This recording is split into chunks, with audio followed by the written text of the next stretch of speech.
हमारा सब्जेक्ट है materials and metallurgy. हमने शुरू की हुई अपनी यूनिट इन क्रिस्टलोग्राफी।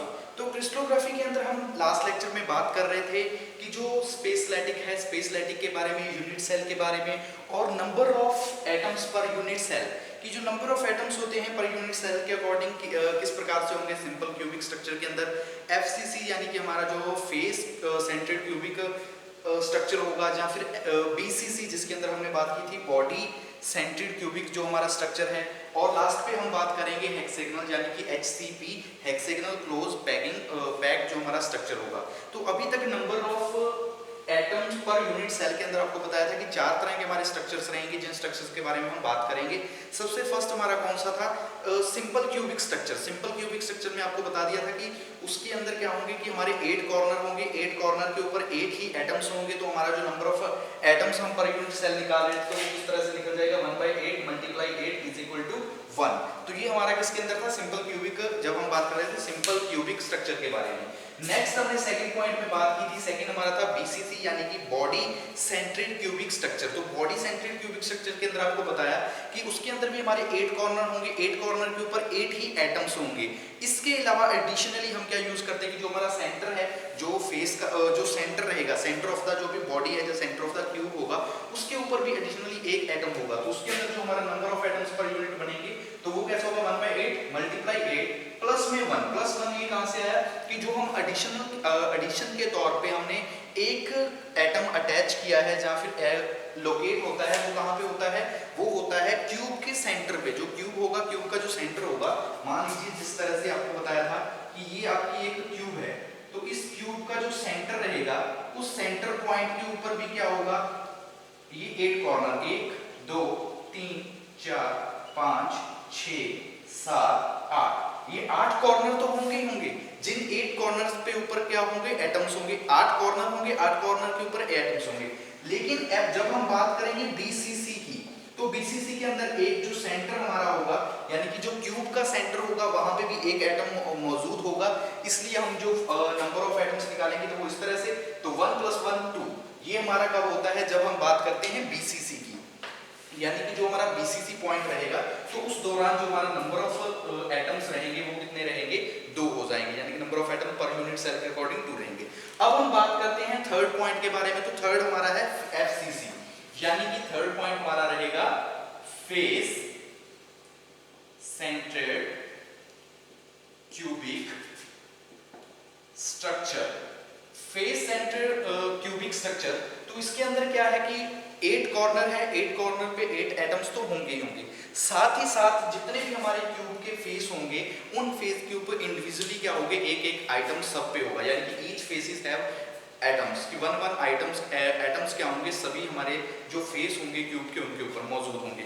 मतलब इसके अंदर हम क्या लिख सकते हैं कि there are 8 corners and each corner has 1 atom. कि सब कॉर्नर पे क्या होगा? एक एटम होगा। There are 8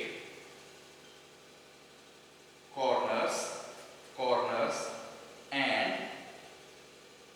each corner has 1 atom.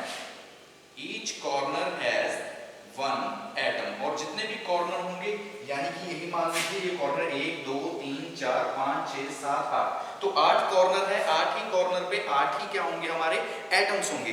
इसके अलावा एडिशन हम इसके अंदर क्या यूज करेंगे कि in addition there is 1 atom at the centre of each face. जितने भी फेस है, उन फेस के सारे सेंटर पे फेस पे क्या होंगे? जो भी फेस के सेंटर होंगे, सब पे भी एक एक एटम होगा। इन एडिशन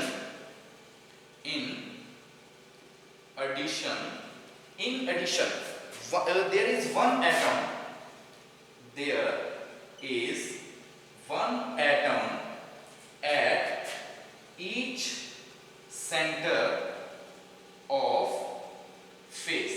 जितने भी हमारे सेंटर ऑफ फेस होंगे, उन सारे फेस के ऊपर क्या होंगे? जितने भी फेस होंगे, सब फेसेस के ऊपर क्या रहेंगे? जो हम बोलते हैं कि हमारा एटम्स रहेगा। किस तरह से होगा? मान लीजिए ये फेस है, तो एक सेंटर इस फेस पे आ जाएगा, यहाँ पे आ जाएगा, यहाँ पे आ जाएगा। इसके अलावा क्या रहेगा कि एक जो इसके फर्दर आगे है, तो उस सेंटर पे भी आ जाएगा, मान लीजिए एक तो फ्रंट में होगा, एक जो बैक साइड पे होगा वहां पे आ जाएगा। तो इस तरह से हम जो हमारा सिस्टम होगा, जो हमारा क्यूब होगा, इस क्यूब के ऊपर क्या होंगे कि A8 जो एटम्स है वो तो कहाँ पे होंगे, जो कॉर्नर्स हैं, क्योंकि 8 कॉर्नर तो 8 एटम्स। इसके अलावा जितने भी फेस होंगे हमारे क्यूब के, जो भी फेस होंगे, हर फेस के ऊपर एक एक एटम होगा। जब हम बात कर रहे थे बीसीसी, तो बीसी के अंदर क्या था, सिर्फ क्यूब का जो सेंटर फेस है उसके ऊपर, यानी कि जो सेंटर फेस है यहाँ पे था। लेकिन जब हम बात करेंगे एफसीसी की, तो एफसीसी के जितने भी फेस होंगे सारे फेस पे एक एक एटम होगा।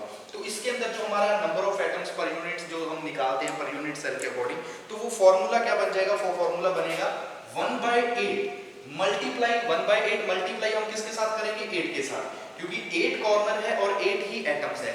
इसके अलावा जितने हमारे फेस है, यानी कि हमारे फेस आ जाएंगे, तो वो 1/2 मल्टीप्लाई क्या हो जाएंगे 6। कैसे, 1 2 3 4 5 6 हमारे जो सेंटर बने हुए हैं, सेंटर के ऊपर जब हमने एडिशनली क्या यूज किया है एटम्स, तो हम क्या करेंगे 6। तो कितना हो जाएगा, यहां से 3 और 1 4, तो जो आ जाएंगे FCC यानी कि फेस सेंटर्ड क्यूबिक स्ट्रक्चर के ऊपर जो हमारे एटम्स होंगे, वो एटम्स कितने होंगे 4। BCC पे कितने थे 2, सिंपल क्यूबिक स्ट्रक्चर पे कितना था, नंबर ऑफ जो हमने बात की थी यूनिट की, number of atoms per unit cell, तो वो कितना था 1। नेक्स्ट हम बात करते हैं, ये समझ में आया आपको कि फेस सेंटर्ड क्यूबिक स्ट्रक्चर के अंदर क्या है कि 8 कॉर्नर 8 ही हमारे एटम्स, एडिशन के तौर पे जितने भी फेस हैं हमारे क्यूब के, उन सभी फेसेस पे इंडिविजुअली एक एक एटम्स अलग से होगा। तो सबको हम कर देंगे, तो वहां से हमारे पास आ जाएंगे number of atoms per unit cell. Next हम बात करते हैं हमारे फोर्थ पॉइंट के बारे में। फोर्थ हमारा कौन सा है, हेक्सागोनल, या जिसको आप बोलते हैं HCP, hexagonal closed packed structure.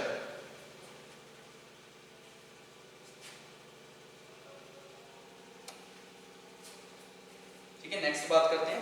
तो फोर्थ नंबर पे हमारा कौन सा रहेगा, जो फोर्थ होगा वो होगा hexagonal close packed structure. Hexagonal closed packed structure, तो देखिए हेक्सागोनल क्लोज जो स्ट्रक्चर्स होगा, इस स्ट्रक्चर के ऊपर क्या होंगे कि जो हमारा ऊपर पॉइंट रहेंगे, तो वहां पे भी इनके अंदर क्या रहेंगे कि जैसे फर्स्ट सेकंड पॉइंट, तो यहां से एक पॉइंट होता है, फिर नेक्स्ट, फोर्थ, फिफ्थ। ठीक है, इस तरह से कि 6 जो हमारे कॉर्नर होंगे, ठीक है, 6 हमारे क्या रहेंगे ऊपर की साइड। मान लीजिए इस तरह से हमारे ये क्या है, एक हेक्सागोनल का पॉइंट बना हुआ है, ठीक है, और इसी तरह 6 हमारे क्या रहेंगे नीचे कॉर्नर, यानी कि टोटल 12 तो क्या होंगे कॉर्नर होंगे, 12 क्या रहेंगे हमारे कॉर्नर। जब भी हम बात करेंगे स्ट्रक्चर की, तो स्ट्रक्चर के अंदर हम बात करेंगे कि 12 तो हमारे क्या रह सकते हैं कॉर्नर होंगे। जो भी हमारा स्ट्रक्चर होगा उस स्ट्रक्चर के 12 तो क्या रहेंगे कॉर्नर। तो 12 कॉर्नर है, तो 12 कॉर्नर के ऊपर जो हमारा, अगर हम बात करेंगे एटम्स की, तो इन 12 कॉर्नर्स के ऊपर क्या होंगे 12 ही एटम्स लगे होंगे। इन 12 कॉर्नर्स के ऊपर क्या होंगे 12 एटम्स लगे होंगे। मान लीजिए ये हमने इस तरह से ड्रॉ कर दिया, ये हमारा ये पॉइंट हो गया, ये पॉइंट हो गया, यहाँ से ये पॉइंट हो गया, इसी तरह ये पॉइंट ऊपर से नीचे की तरफ यानी कि चला जाएगा। तो हमारे टोटल क्या हो जाएंगे 12 पॉइंट्स, यानी कि एक corner, second corner, third corner, fourth, fifth, six, इसी तरह 6 ऊपर 1 2 3 4 5 6, तो 12 ही कॉर्नर, 12 हमारे कॉर्नर है और 12 ही कॉर्नर पे क्या होंगे 12 ही एटम्स होंगे। इसके अलावा जो हमारा फेस है, जो हमारा हेक्सागोनल, ईच हेक्सागोनल फेस रहेंगे, दोनों फेस रहेंगे, तो उन दोनों फेसेस के ऊपर भी क्या होगा एक एक एटम्स मौजूद होगा। यानी कि यहाँ पे भी, इस फेस पे भी एक एटम होगा, इस फेस पे भी क्या रहेगा एक एटम रहेगा। इसके अलावा क्या होगा कि जो हमारे एडिशनल है, यानी कि ये हम क्या कर सकते हैं इस तरह से पॉइंट्स जैसे हमारे बने होते हैं, तो एडिशन के तौर पे हम क्या कहेंगे कि जो हमारा सेंटर पॉइंट है, तो बॉडी के सेंटर पॉइंट पे भी क्या रहेंगे, जो हमारा बॉडी है, बॉडी का जो सेंटर पॉइंट रहेगा, तो सेंटर पॉइंट के ऊपर भी क्या होंगे पॉइंट्स बने होंगे, यानी कि जो एटम्स है वो मौजूद होंगे। वो कितने होंगे 3, कि बॉडी ऑफ द सेंटर की जो क्यूब की बॉडी है, या फिर हम बोल सकते हैं बॉडी ऑफ द जो हेक्सागोनल है, तो इस हेक्सागोनल की बॉडी के ऊपर भी क्या होंगे 3 क्यूब होंगे। 2 क्यूब कहाँ पे होंगे हेक्सागोनल फेस के ऊपर होंगे, 12 कहाँ पे होंगे जो कॉर्नर रहेंगे, और जो 3 है वो कहाँ पे रहेंगे जो बॉडी होगी हेक्सागोनल की, तो 12 कहाँ पे रहेंगे जो बॉडी होगी हेक्सागोनल की। ठीक है, ये पॉइंट्स इस तरह से बन सेगा, तो एक एटम्स हमारा यहाँ पे रहेगा। इसी तरह से ये नीचे है, ठीक है, एक एटम्स हमारा कहाँ पे रहेगा, यहाँ पे, मतलब जो सेंटर पॉइंट्स बन जाएंगे। इसी तरह यहाँ पे एक बॉडी का सेंटर पॉइंट्स होगा तो वहां पे बन जाएगा। तो इस तरह से हेक्सागोनल हमारी जो स्ट्रक्चर होगा, हेक्सागोनल का जो स्ट्रक्चर होगा, हेक्सागोनल के स्ट्रक्चर के ऊपर क्या होंगे, तीन तो बॉडी के सेंटर में होंगे, यानी कि जब हम बॉडी के सेंटर की बात करेंगे तो तीन सेंटर पे रहेंगे, 12 हमारे कॉर्नर पे होंगे और दो कहां पे होंगे, जो हेक्सागोनल के हमारे फेस है, दो एटम्स रहेंगे हेक्सागोनल फेसेस के अंदर। तो अब हम लिख सकते हैं इसके अंदर कि इन दिस, या फिर there are 12 corner, there are 12 corner, there are 12 corner. किसके अंदर अगर हम 12 कॉर्नर की बात करें, there are 12 corner, corners and each corner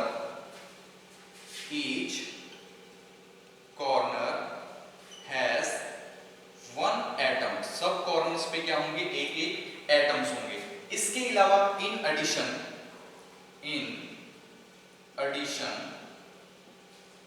two atoms, वो जो दो एटम्स है वो कहां पे होंगे, वो होंगे हमारे जो हेक्सागोनल के फेसेस है। And there is one atom at each hexagonal faces, कि हमारे पास दो हेक्सागोनल फेसेस है, उन फेसेस के ऊपर भी होंगे। In addition there are one atom at each hexagonal faces, कि जो हेक्सागोनल फेसेस है उनके ऊपर भी क्या रहेंगे, एक एक आइटम्स रहेंगे, यानी कि दो हमारे हेक्सागोनल फेसेस है तो दो वहां पे एटम रहेंगे। इसके अलावा और क्या होंगे, three atoms at the body of the hexagonal, और तीन हमारे जो एटम्स रहेंगे वो बॉडी ऑफ द हेक्सागोनल या फिर जो बॉडी ऑफ द सेल है उसके अंदर रहेंगे। Body of the three atoms at the body of the cell, तो तीन जो एटम्स है वो कहां पे होंगे, बॉडी ऑफ द सेल। तो इस दौरान जो हमारा number of atoms per unit cell है, तो वो फॉर्मूला किस तरह से बनेगा, 1/6 मल्टीप्लाई 12, क्योंकि हमारे पास क्या है, 6 एटम्स है दोनों साइड पे, और टोटल कितने कॉर्नर है हमारे पास, 12, प्लस 1/2, ठीक है, 1/2 होगा। फेसेस हमारे कितने थे, दो, जिन दो फेसेस के ऊपर हम क्या लगा रहे हैं, वो हेक्सागोनल जो क्या है, एटम्स है, दो फेसेस के ऊपर एटम्स है, कौन से, हेक्सागोनल, प्लस और हमारे पास क्या है, तीन क्या है, 3 atoms at the body of the cell, जो तीन बॉडी पे सेल है। तो यहाँ पे कितना बनेगा, 2 और 1 3 और 3 6, यानी कि टोटल जो सेल रहेंगे हमारे हेक्सागोनल के अंदर, तो वो हमारा कितना आ जाएगा, वो 6। सिंपल, जब हमने सिंपल क्यूबिक की बात की तो 1 आएगा, जब हम बात करेंगे बीसीसी की तो हमारे पास कितना रहेगा, 2, एफसीसी पे बात करेंगे तो आ जाएगा 4, और जब हम हेक्सागोनल पे बात करेंगे तो वो हमारा कितना रहेगा, 6 एटम्स। तो इस तरह से हम निकाल सकते हैं number of atoms per unit cell. Number of atoms per unit अगर सेल की हम बात करेंगे तो इस तरह से हम निकाल सकते हैं। तो देख लीजिए एक बार, हमने टॉपिक शुरू किया था number of atoms per unit cell. तो पर यूनिट सेल के अंदर आपको बताया कि 4 तरह के हमारे स्ट्रक्चर्स रहेंगे, simple cubic, body centred cubic structure, third हमारा फेस सेंट्रेड क्यूबिक स्ट्रक्चर, और लास्ट हमारा हेक्सागोनल क्लोज पैक्ड स्ट्रक्चर। सबसे पहले सिंपल क्यूबिक की बात की तो सिंपल क्यूबिक के अंदर सिंपली है कि हमारे पास 8 कॉर्नर होंगे, 8 कॉर्नर के ऊपर 8 ही हमारे क्या रहेंगे, एटम्स रहेंगे। सेकंड बीसीसी है 8 कॉर्नर के ऊपर 8 एटम्स एडिशन के तौर पे, जो हमारा क्यूब का सेंटर है, यानी कि जो क्यूब का सेंटर फेस रहेगा उसके ऊपर 1 एटम्स रहेगा। नेक्स्ट हमने बात की एफसीसी, यानी कि बॉडी, एफसीसी यानी कि फेस सेंट्रेड क्यूबिक स्ट्रक्चर। तो फेस सेंट्रेड क्यूबिक स्ट्रक्चर के अंदर भी 8 कॉर्नर के ऊपर 8 एटम्स।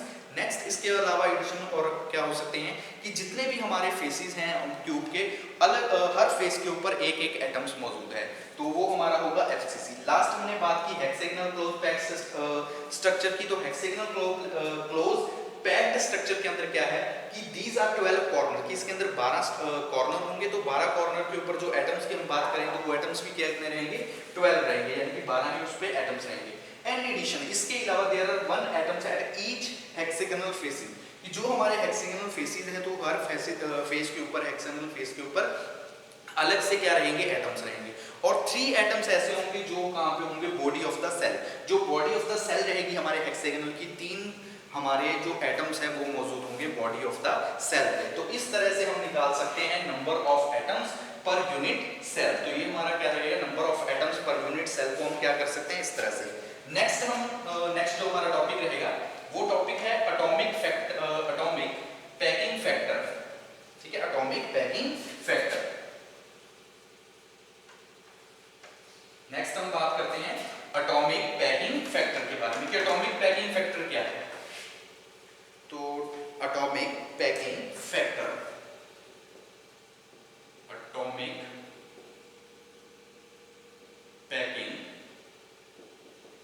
फैक्टर, तो ये क्या है, एक रेशियो है। किस चीज के बीच की रेशियो है कि it is the ratio of volume of atoms per unit cell, कि volume of atoms per unit cell to the total volume of unit cell, कि इट इज ए रेशियो। ये क्या है, एक रेशियो है किनके बीच की, कि it is the ratio of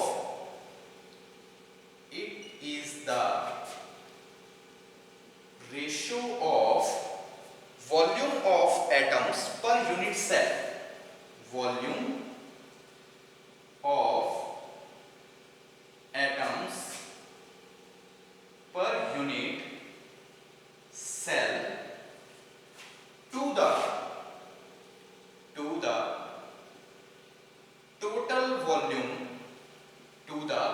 total volume of the unit cell,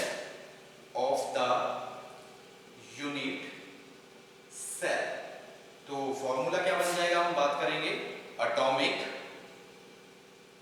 packing factor. Atomic packing factor is equal to, तो फॉर्मूला क्या बनेगा, volume of atoms per unit cell divide by total volume of unit cell या फिर volume of unit cell. तो volume of atoms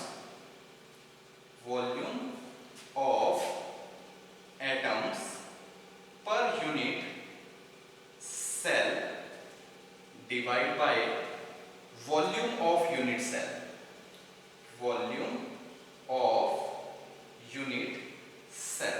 तो ये हमारा formula रहेगा किसको निकालने का, एटॉमिक पैकिंग फैक्टर। कि जो हमारा एटॉमिक पैकिंग फैक्टर है, तो ये क्या हम लिख सकते हैं कि एटॉमिक पैकिंग फैक्टर क्या है, कि it is a ratio.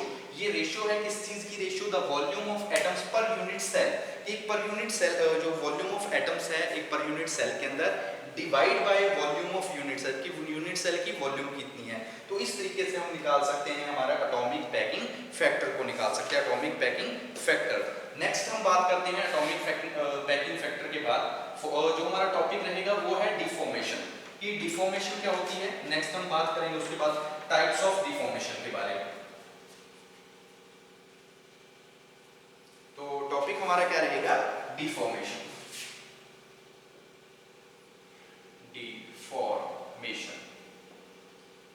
Deformation तो देखिए, डिफॉर्मेशन यानी कि चेंज आ जाना। कोई भी हमारे पास स्ट्रक्चर है उसकी प्रॉपर्टीज के अंदर या फिर उसका जो साइज एंड शेप है, डायमेंशनल चेंज आ जाना किसी भी प्रॉपर्टी के अंदर या किसी भी प्रोडक्ट की शेप के अंदर, साइज के अंदर चेंज आ जाना, वो हमारे लिए क्या रहेगा, डिफॉर्मेशन। मतलब सिंपली है चेंज आ जाना, डिफॉर्मेशन का मतलब है चेंज आना। तो इसके अंदर हम क्या लिख सकते हैं कि द चेंज इन डायमेंशंस और form of matter under the action of applied forces, कि जो हम अप्लाइड फोर्स कर रहे हैं, फोर्स अप्लाई कर रहे हैं, या किसी भी, मान लीजिए यही हमारे पास एक प्रोडक्ट है या फिर कोई स्ट्रक्चर है, इस स्ट्रक्चर के ऊपर हम फोर्स लगा रहे हैं। हम क्या कर रहे हैं, कोई भी फोर्स लगा रहे हैं, tensile force, compressive force, shear force लगा रहे हैं। तो उस फोर्स की वजह से इस प्रोडक्ट के अंदर जो भी चेंज आ रहा है, डिफॉर्मेशन हो रही है, वो हमारे जो भी चेंज आ रहा है तो वो हमारे लिए क्या रहेगा, डिफॉर्मेशन। यानी कि इसके लेंथ के अंदर, विड्थ के अंदर या इसकी हाइट के अंदर बेंड हो रहा है, तो इस तरह से कोई भी अगर चेंज आ रहा है तो वो हमारे लिए क्या रहेगा, डिफॉर्मेशन। तो हम क्या लिख सकते हैं, द चेंज इन डायमेंशन और द चेंज इन डायमेंशंस और मैटर और form of matter, form of matter under the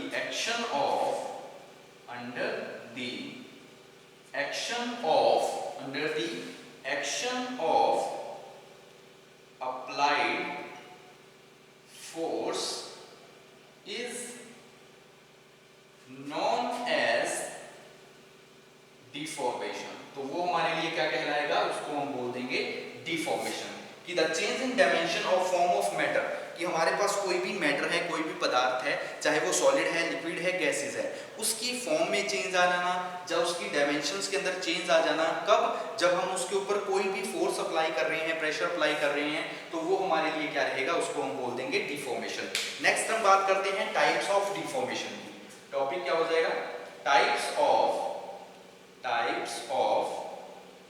deformation.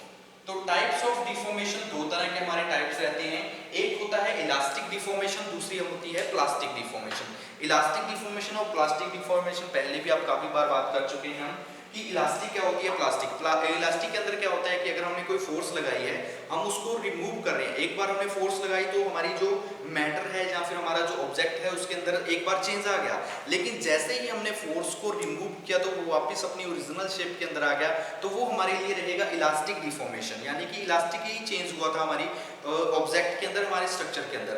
लेकिन जब हमने फोर्स को रिमूव कर दिया, लेकिन जो हमने चेंज आया था वो परमानेंट चेंज हो गया, यानी कि वो वापस अपनी ओरिजिनल शेप में नहीं आया, तो वो हमारे लिए रहता है प्लास्टिक डिफॉर्मेशन। तो सबसे अंदर टाइप्स ऑफ डिफॉर्मेशन के अंदर दो तरह के डिफॉर्मेशन होगा, इलास्टिक डिफॉर्मेशन और दूसरा प्लास्टिक डिफॉर्मेशन। पहला कौन सा रहेगा, इलास्टिक डिफॉर्मेशन। तो पहले हम इसी के बारे में बात कर लेते हैं कि इलास्टिक डिफॉर्मेशन क्या होता है, कि it is that in which disappear after the removal of deforming load, कि अगर हमने कोई चेंज, जो हमारी बॉडी के अंदर चेंज आया है, लेकिन जैसे ही हमने वो जो फोर्स लगाई है या लोड लगाया है उसको रिमूव कर दिया, तो वो चेंज क्या हो गया, डिसअपीयर, यानी कि पहले की शेप में वापस आ गया, तो वो हमारे लिए कौन सा है, इलास्टिक डिफॉर्मेशन। तो क्या लिखेंगे कि elastic deformation is that, elastic deformation is that which disappear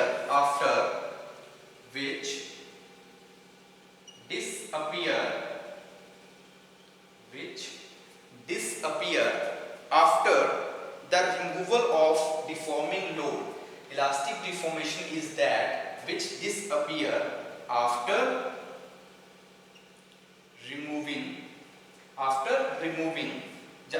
removal the deforming load, कि जो हमने डिफॉर्म यानी कि चेंज करने के लिए हमने लोड लगाया था, वो लोड जैसे ही हमने रिमूव किया, तो जो डिफ्लेक्शन, जो डिफॉर्मेशन आई थी, जो चेंज आया था हमारी बॉडी के अंदर, वो वापस डिसअपीयर यानी कि गायब हो गया, वापस चला गया, तो वो इलास्टिक डिफॉर्मेशन है। कि elastic deformation is that which disappear, जो कि डिसअपीयर या हो जाए, यानी कि खत्म, खराब, गायब हो जाए, after removal the deforming load. जैसे ही हमने, मान लीजिए ये हमारी कोई बॉडी है, इसके ऊपर हमने फोर्स लगा रही है, तो इसके अंदर चेंज आया, लेकिन जैसे ही हमने वो फोर्स को हटाया, तो ये वापस अपनी उसी ओरिजिनल शेप में आया, इसके अंदर कोई भी चेंज नहीं आया, डिफॉर्मेशन है, तो वो हमारे लिए कौन सी रहती है, इलास्टिक डिफॉर्मेशन। नेक्स्ट हम बात करते हैं सेकंड, तो सेकंड जो रहेगी वो हमारे लिए कौन सी होगी, plastic deformation. Plastic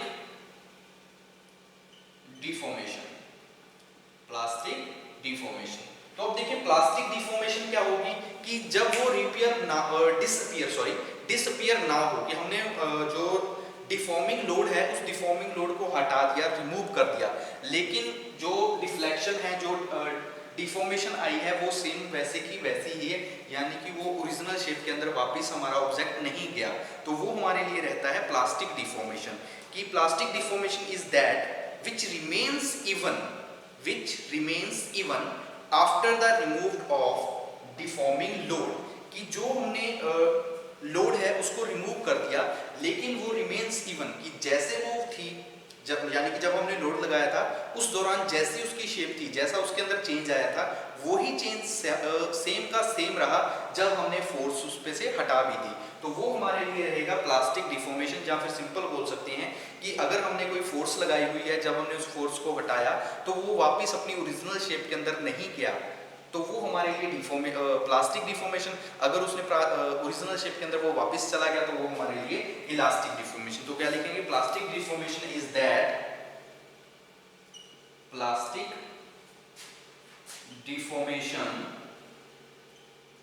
is that plastic deformation is that which remains even, which remains even, यानी कि वैसे का वैसा रहे, remains even after removed the deforming load, after remove the deforming load, कि एक बार तो उसके अंदर चेंज आया, लेकिन जैसे हमने वो फोर्स हटाई तो वो सेम चेंज वहीं पे वहीं का वहीं रहा, कि वो वापस मतलब ओरिजिनल शेप के अंदर जैसे वो पहले था वैसे नहीं हुआ, जैसा हमने लोड लगाने के बाद उसके अंदर चेंज आया था वो वैसा ही रहा। तो वो हमारे लिए कौन सा होता है, उसको हम बोलते हैं प्लास्टिक डिफॉर्मेशन। वो हमारे लिए रहता है प्लास्टिक डिफॉर्मेशन। तो आज के इस लेक्चर में हमने बात की है जो number of atoms per unit cell है। तो number of atoms per unit cell के अंदर हमने बात की कि चार तरह के हमारे स्ट्रक्चर्स रहेंगे, simple cubic structure, body centred cubic structure, third हमारा होगा फेस सेंट्रिड क्यूबिक स्ट्रक्चर, और लास्ट हमारा कौन सा रहेगा, हेक्सागोनल पैक्ड, जो हमारा हेक्सागोनल क्लोज पैक्ड स्ट्रक्चर रहेगा। तो चार स्ट्रक्चर्स की बात की। नेक्स्ट हमने बात की एटॉमिक फैक्टर के बारे में कि एटॉमिक पैकिंग फैक्टर क्या होता है, जो क्या होता है, that is a ratio. जो रेशियो होती है किस चीज की रेशियो होती है, वॉल्यूम पर यूनिट, जो भी volume of per unit cell है, यानी कि volume of per unit cell, volume of atoms per unit cell divide by क्या होगा, total volume of unit cell, की total volume of unit cell, और जो volume of per unit cell है, जो volume of atoms per unit cell है, तो उन दोनों को जब हम उन दोनों की जो रेशियो रहेगी वो रेशियो हमारे लिए क्या रहेगी, उसको हम बोल देंगे atomic packing factor.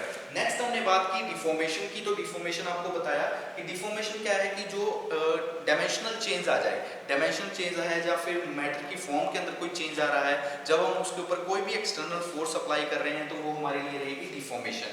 Types of deformation, दो तरह के टाइप्स ऑफ डिफॉर्मेशन होगी, इलास्टिक डिफॉर्मेशन और प्लास्टिक डिफॉर्मेशन। इलास्टिक डिफॉर्मेशन का वो कौन सा होगा कि elastic deformation is that which disappear when after removal the deforming load, कि जब हमने जो डिफॉर्मिंग लोड लगाया था ऑब्जेक्ट के ऊपर या स्ट्रक्चर के ऊपर, जब हमने उसको हटा दिया तो जो उसके अंदर चेंज आया था वो डिसअपीयर हो गया, यानी कि वो वापस अपनी ओरिजिनल शेप के अंदर आ गया। वो हमारे लिए रहेगा plastic deformation, elastic deformation sorry.